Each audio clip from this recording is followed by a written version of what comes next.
was sat on the beach and I closed my eyes and I just called Moko. I just, in my mind, I'm not that crazy. And no kidding, I opened my eyes and I see this fin coming around the bay. Oh my God. And I jumped up, stripped off my clothing and ran into the water and just went, oh my gosh. And it came right up to me. Oh my gosh. My partner and daughter came in and it was right there and it was just letting us be right in the water. I remember holding my daughter and Moko the dolphin is just doing laps around my waist. Oh my God. You will be my friend. We talk to our pets every day, tell them our problems, share our deepest secrets, and just blab to them like we would our closest friends. But what if they've been talking back all along? What if beneath all those tail wags and purrs and quiet stares, what if there are thoughts, feelings, even messages we've never fully understood?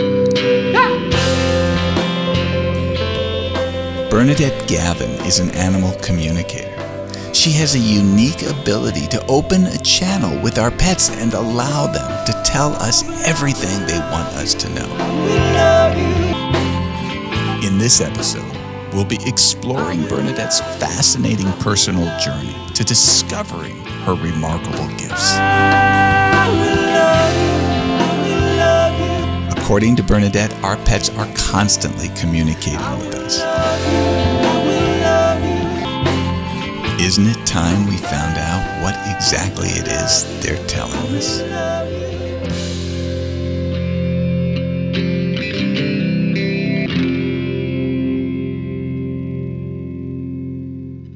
Welcome everyone to another episode of Realization Lab. I'm Jay Sherrick. Right there is David Ron. David Ron in the flesh. How are you doing today, David? I am a delight today. Yes, David got some good news. His son got into college, so he's in a good mood. I'm in a great space. Bernadette, he's normally really cranky and very difficult to be with. So Right, I got him on a good day. Yeah, you lucked out. So that is our guest who just responded with joy at the fact that you're in a good mood. Yeah. Her name is Bernadette Gavin. Well, tell us, where are you right now?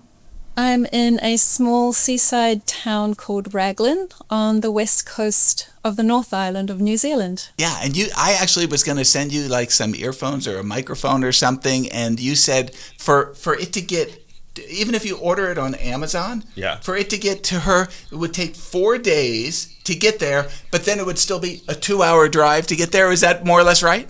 It would probably even maybe take more than 4 days. It's remote. That is remote. And I love that it's a surfing town. It's a surfing town? Yeah. You know how people say, live your best life? Yeah. I think Bernadette is living my best life. Is she? Yeah, I think you've stolen my life, Bernadette. Where's the nearest hospital? That's what David's making. That's what I want to know. It is an hour away. Oh, see, I'm out. You're out. Yeah. An hour's not that bad. An hour's not that bad unless you're having a heart attack. Then an hour can be a little bit tight.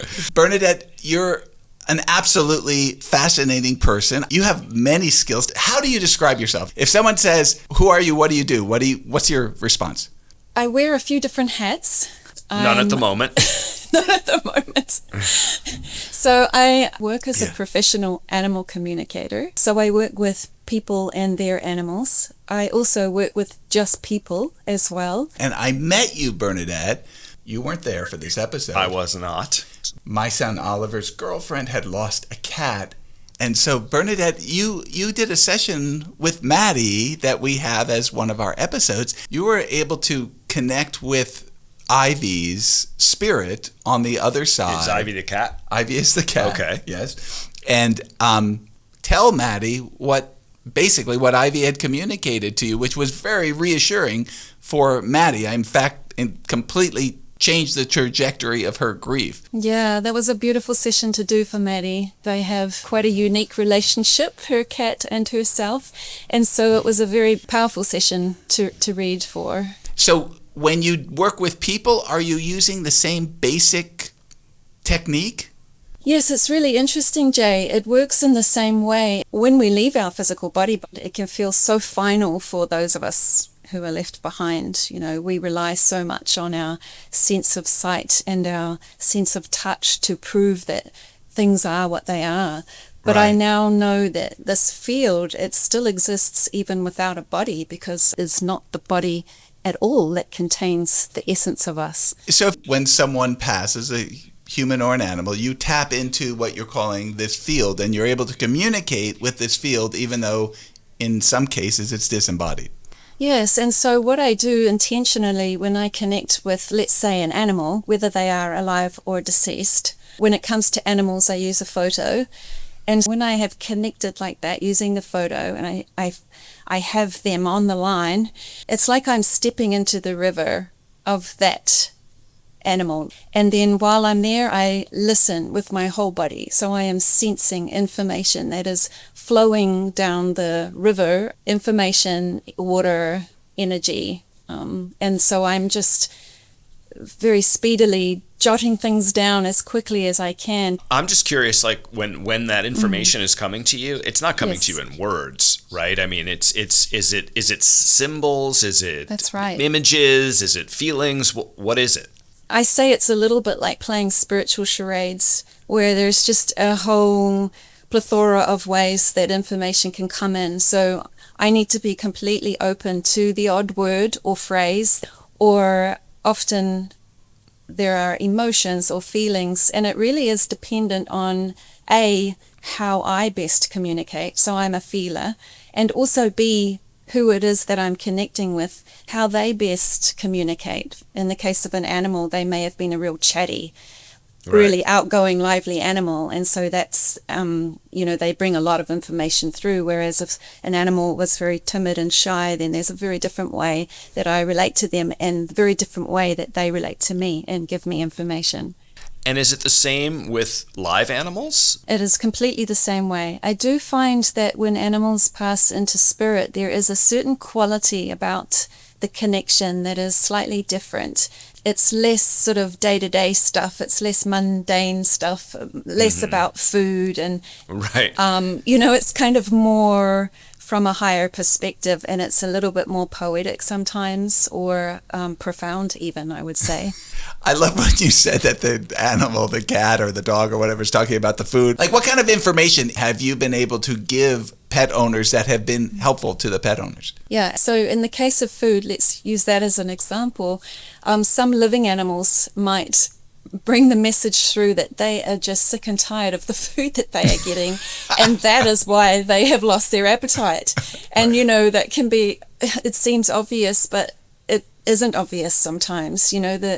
The human may be worried about, oh my goodness, they're not eating, what is wrong? Is there something really wrong with them? And sometimes it is just, could you stop, please, with that? Right, with the exact same thing. Yeah, and in the case of a deceased animal, I just had a session yesterday where the animal was bringing through such profound information. I kind of just wanted something trivia to bring their person. Right. Something day-to-day that they would know, yes, that's my animal. Oh, yeah. And this animal said, I really enjoyed being hand-fed these small round objects. Could you tell them? I really enjoyed that. It was really meaningful. It wasn't so much the food, but it was the togetherness that we had. And she said, oh my goodness, right towards the end of their life, we were hand-feeding them. And this was a very profound and tender moment for us. And so this is an example. Oh, that's amazing. And do you ever work with unusual animals like elephants or camels? So the animals that I have tended to work for are birds, horses, cats, dogs, a hamster. My ultimate dream is to work with elephants and primates and big cats. When people say, if you could do anything in the world, what would you want to do? I was like, I would like to take care of baby elephants. That's what I would like to do. Yeah. You and me. Honestly. Yeah. Okay. So if you're working with a hamster, is the information that a hamster is sharing, is it more simplistic than the soul of a horse or a dog or a more sophisticated animal? Not really, but there is some differences. So, for example, with the guinea pig or the hamster, there is sort of a particular speed in which they Is it after operate moving fast? Yeah. It's almost in which their heart is beating. It's kind of true. There was sort of a tempo that was very different to, say, working with a horse. So there are subtle differences. Well, Right.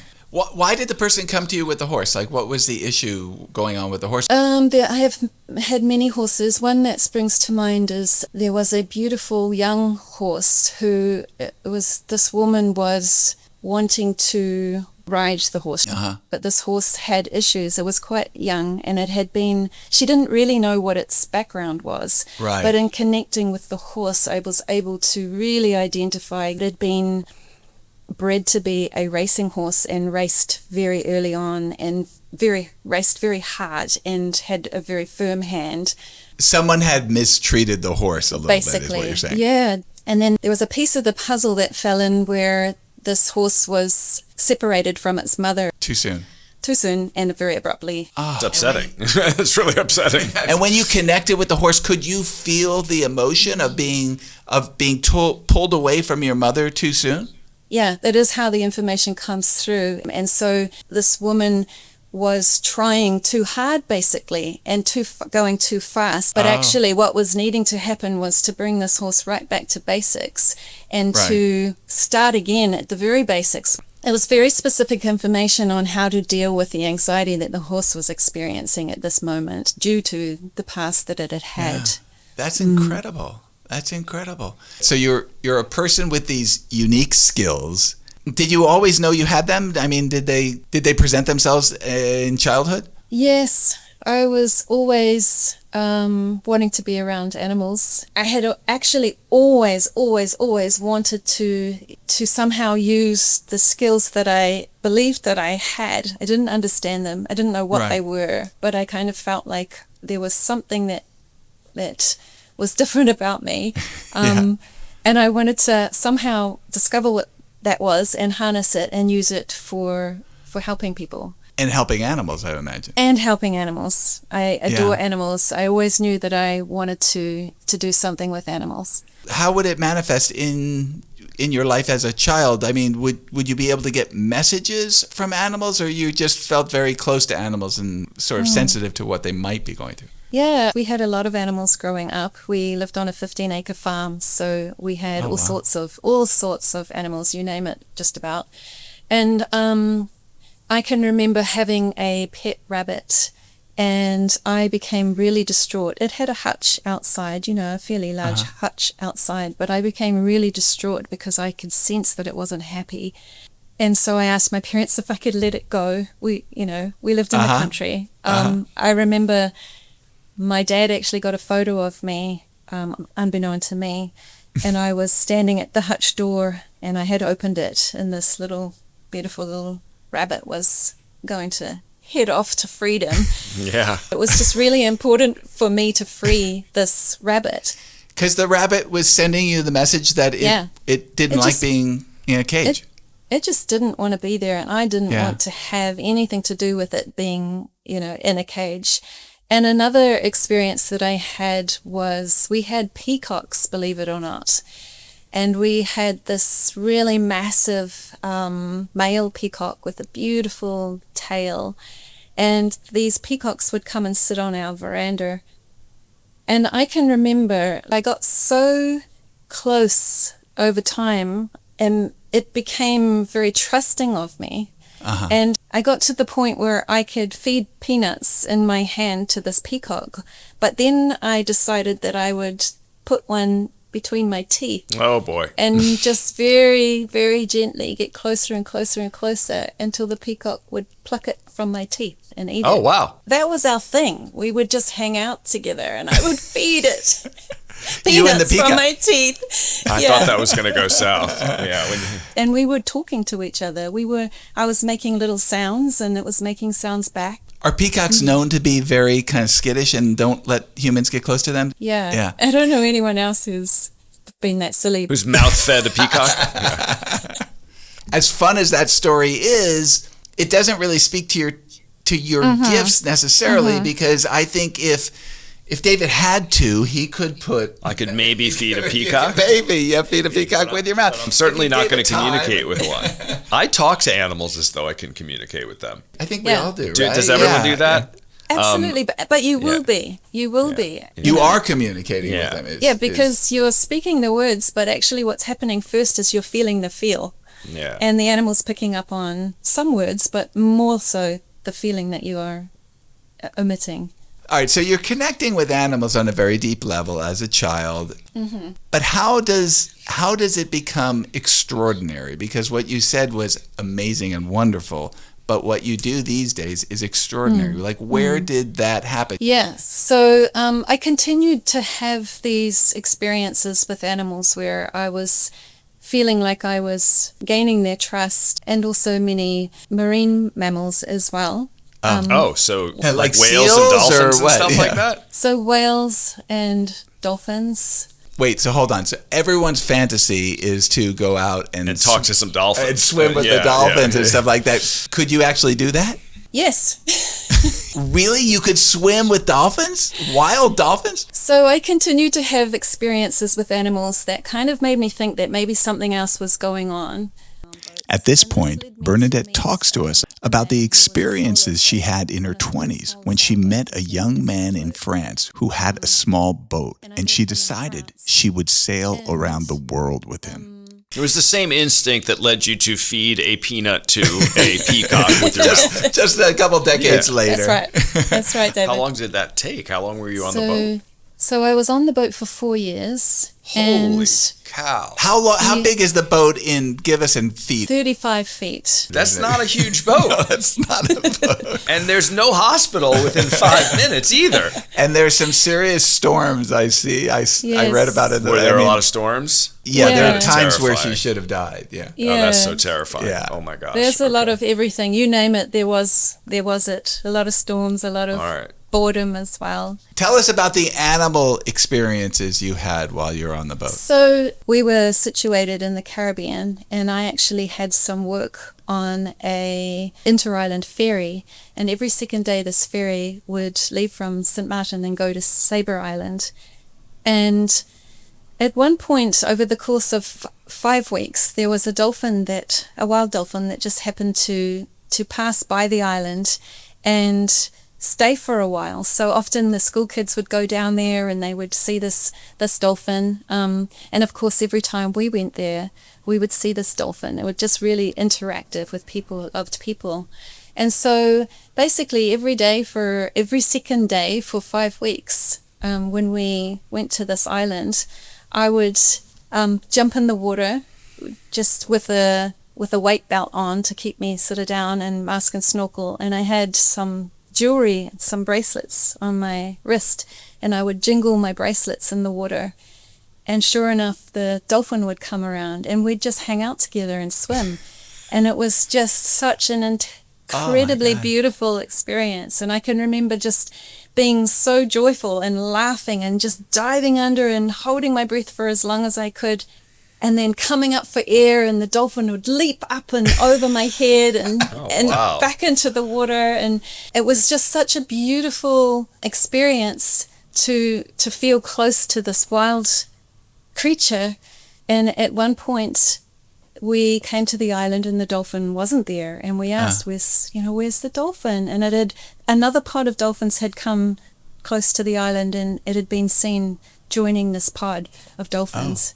Was anybody else swimming and playing with this dolphin? Well, I know that some school kids would get in the water and splash about, and it would sort of come in around them. I had heard that often happened. Yeah. But when we came and I was in the water, there was nobody around. It was really a special moment. That sounds incredible. Amazing. When you spend 4 years on the ocean, you get to see a lot of creatures. Stuff. I spent an hour swimming with a beautiful giant manta ray in Tobago, and we just, really interacted with one another and swam circles around each other, and it was just the most beautiful experience. And then there's turtles in Galapagos and sharks in the Pacific. Wait a second, are you connecting with the sharks? You were swimming around with the sharks? In the water with them. Yeah. Yeah. Nope. swimming around with the ray, though, that's incredible. I don't think I've ever heard of that. No, it was such a beautiful thing. I was on the boat alone one evening. It was a beautiful dusk, pink sky, pink water, crystal clear, beautiful smooth surface. I had just come from a surf, just a paddle's distance away. And I look out at the sea and there are two creatures that I wasn't sure what they were at first. And they were sort of trawling, they were fishing and they were just moving around. And I realized, they have these big mouths. They're big, giant manta rays. Yeah. And so I decided to just quietly slip into the water with a mask and snorkel on and just really gently paddle over just to get a better look at them. And one of them just peeled away from the other one and just really started to engage with me. When you're doing that, are you talking to the ray, like in your mind? At this point, I'm still not aware that animal communication is an actual thing. All I know is that I'm having these incredible experiences with animals and able to get close. And so I'm not intentionally speaking, but I am definitely projecting feelings of joy and of trust and of awe. And I can tell that these animals seem to be responding to that. Sometimes I'll go surfing and some dolphins will come and I'll get so excited and I'll be projecting feelings of trust and joy and awe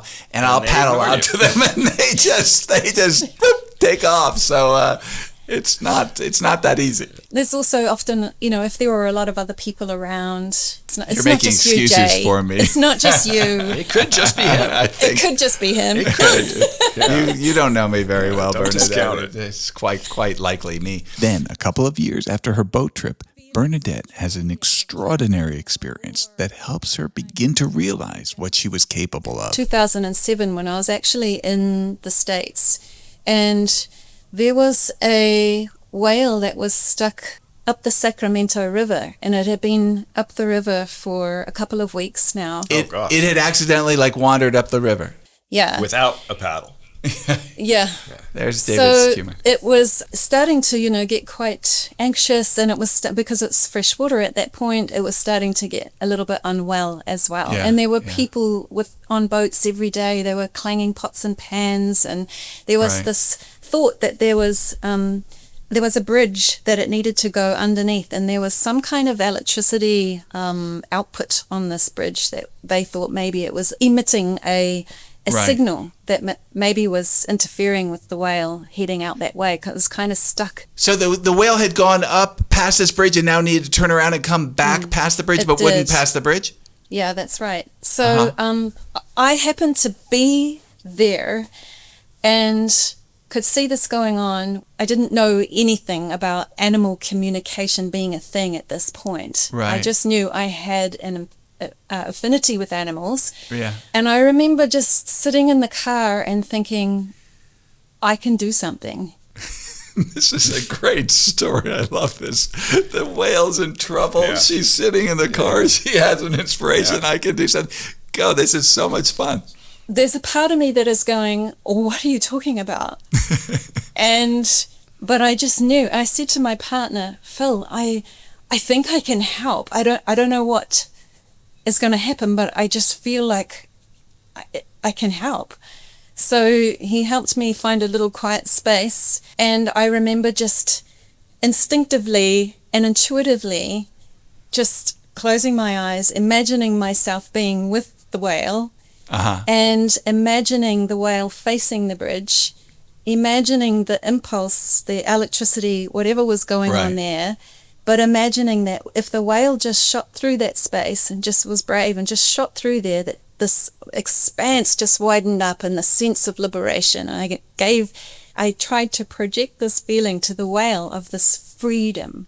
Right. And I did this and thought, okay, well, I guess that's what I was meant to do. And, I just crossed my fingers and we left. And as we left, there was a bit of kerfuffle in the water, in the river. And I remember thinking, oh my goodness, what is going on? So we got to where we needed to get to.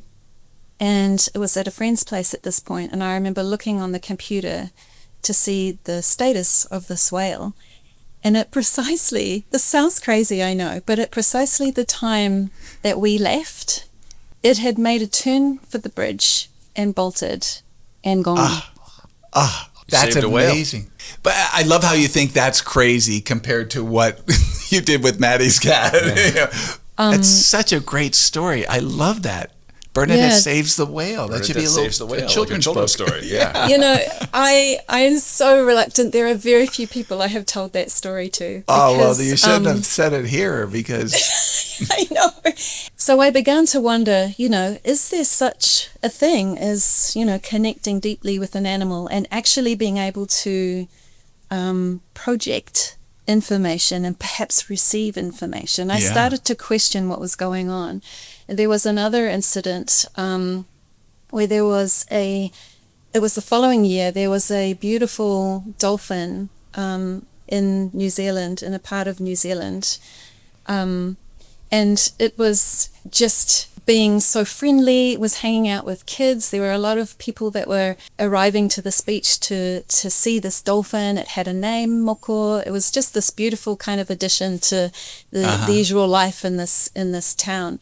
And I remember hearing about this dolphin and thinking, we need to go. It's like a 8-hour drive away from us, and packed our daughter in the car, and my partner and I set off on this mission that I needed to go and be near this dolphin. Did you feel a calling because you thought there might be something wrong with the dolphin, or you just wanted to witness this phenomenon that was happening? I wanted to witness this phenomena that was happening. And we arrived, 8 hours later at this beach, and it was stormy and bitterly cold. There was nobody around and no dolphin.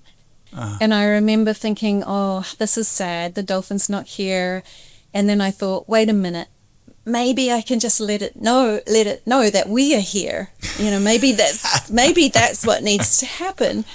So I sat on the beach and I closed my eyes and I just called Moko. I just, in my mind, I'm not that crazy. In my mind, silently, I just thought, we're here. We're a little family. We want to say hi. We came to see you. We drove 8 hours. And no kidding, I open my eyes and I see this fin coming around the bay. Oh, my God.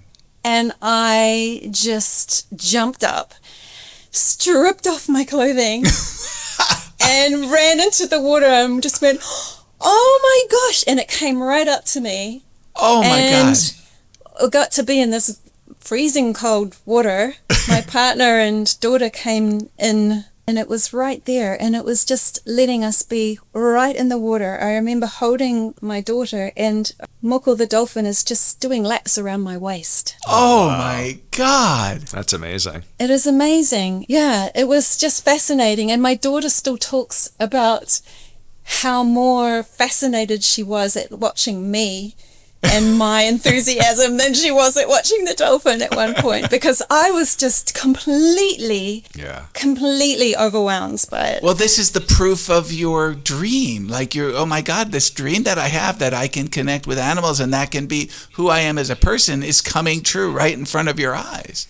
That's right. At that point, I just thought, at some point I had to get out of the water. It was freezing. And I just said, in my mind, oh my gosh, I love you so much to this dolphin and thank you so much. And, and it wandered off. But I was just left with this feeling of there's something going on here. There is definitely something going on here. How does that translate then into realizing that there's actually a practice here? Something that you can do and can help people. Okay, so in 2013, a friend of mine sent me a link to a little YouTube video that ended up going viral that you may remember. It was a woman called Anna Breitenbach, and she is a professional animal communicator, and she had an amazing interaction with the black leopard thing. That's right, a black leopard. I did see that. Yeah, that is amazing. Yeah, it's amazing. And so my friend sent me this link, and I watched it and just had this profound reaction. And I just started crying and just like tears and everything. it's an incredible video. I mean, she's Yes. literally talking to this leopard who can't adjust, is just so angry and violent, and she just comes in, and we'll put the link on the episode here so people can find it. It's just absolutely incredible. It's so beautiful. So you're crying and crying. Yeah, and the thing that impacts me the most is that someone else is doing this, and this is a thing, and she does this to help animals and to help humans and their animals. And so it felt really profound, like a piece of me had really landed, and I wasn't just imagining things all this time, and all of these experiences that I had, it just validated them for me. And so I have felt a real shift, and I knew that I wanted to look into this more and become a professional at this work so that I could really make an impact for animals. And then in 2019, it was a big year. We sold our business. I published my book. My daughter left for university, and my cat of 17 years died. Oh. And I was distraught. What was your cat's name? Tuna. Tuna. Cute. I don't know why that's funny, but it's very I funny. know, it is funny. Don't laugh. It The is woman is cute. distraught. Yeah, it was very traumatic. After David. 17 years. David. Tuna cat. So, Tuna Cat. Exactly. That was her nickname. Her nickname was longer than her actual name. So Tuna, our cat of 17 years, who we rescued as a tiny little kitten, a feral kitten. So she passed away, and I was so distraught. I just didn't know what to do with myself. And a podcast came up, and it was an interview with Karen Anderson, the animal communicator. So I basically had a call with her and signed up to learn how to become a professional animal communicator. And it was around that same day or a day later that I was actually visited by my cat. Oh my God. In spirit, and that really, really made a huge impact on me. What did Tuna say? I'm guessing meow. No. Actually, so I remember being in deep sleep, and I heard her in my ear, like really close, louder than any of my dream time was, and it woke me. Like I woke from deep sleep to she meowed, David, in my There ear. you go. David was go. right. He Every got once in a while it happens. You know, yeah. I'm an animal communicator too. Yeah, you are. See, you can do this. Yeah, I can do this. Yeah. So what did let's forget about David. What did Tuna say? So basically she woke me from a deep sleep, and I remember thinking, oh my gosh, she is somehow still here. This is not in my head. This is not in my dream. I wasn't this is not part of a sleep thing. This is like somebody tapping you on the shoulder while you're asleep and you wake up. Wow. And from that moment onwards, honestly, my grieving for her stopped. It was like someone turned the tap off. Was it because you sort of sensed that, oh, she's still here on some level? It was the knowing. I knew. I wasn't just thinking. I wasn't just imagining or believing that it might be so. I knew for a fact that she had just woken me, so she was still around. Do you ever communicate with her afterwards? Yeah, I mean, I guess I do it all the time. This is a really good question, David, because it's really different when we are communicating with our own animals, because it's so easy to feel like, oh yeah, I remember that time with them, or oh, I'm just imagining what it was like when I was with them. You know, we tend to put a lot of this down to just feeling like we are imagining or remembering them, because no new information is really coming in. So we feel a connection, yes. We feel this love, yes.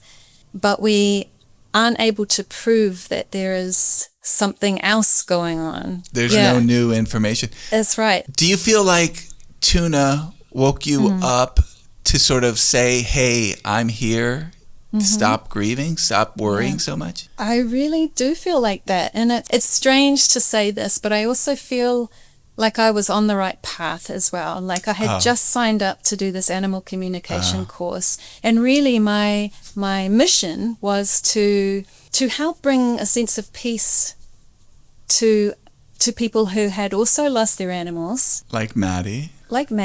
And also to help people with their living animals that might need some assistance. You know, I feel like I am an ambassador for the animals. I'm the bridge between the human world and the animal world. And I like to bring us closer to kind of enhance our understanding of each other and create this deeper and better, frankly, relationship. It's kind of so perfect, the choreography of this cat, Tuna, that you loved so much.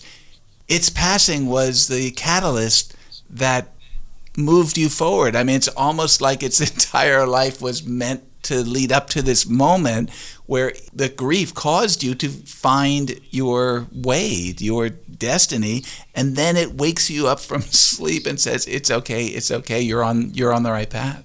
That's right. And it's interesting because a lot of sessions that I do for people, their animal will come through with a particular message that is very similar, that will help their human get on with their life. An affirmation of something that they were thinking about doing but haven't yet. That's amazing. That's cool. Amazing. Yeah. Bernadette, your stories have been so incredible, and it's so wonderful to talk about animals, because when you talk about them, just that unconditional love that they bring just sort of like enters the room, and I really feel that. David, do you feel the unconditional love? I'm surrounded by unconditional love always. Yeah, so that's a constant. I am Mr. Unconditional Love. I can feel that. I also want to say, I know you've had great mentors, but I don't know the mentors. I've seen the one video, but I can't imagine there is anyone better in the world at doing what you do, because you're just so powerful and wise and such a wonderful vehicle channel for this connection between people and their pets. And I just want to say that, because you've been talking a little bit about your mentors, and I want to acknowledge you. Oh, thank you so much, Jay. I think that if there's one thing I would want to tell people, it would be that all living beings feel and deserve respect. Yeah. Even the smallest ones. And this understanding, this alone can invoke a sense of deep connection, which I believe is really needed in the world today. What? No. The world's doing great. Don't mess up the world, Bernadette. No, it's just perfect. I mean, just a little bit. Just a Maybe little bit more. Okay. Yeah. Bernadette Gavin, thank you so much for sharing all this information and wisdom and love with us. It's been such a treat to have you here on the podcast. Thank you so much to you both for having me. It's been a real pleasure to speak with you. If you enjoyed this episode, be sure to subscribe to Realization Lab on Apple Podcasts, Spotify, YouTube, or wherever you get your podcasts. Till they beg me, I will love you till they beg.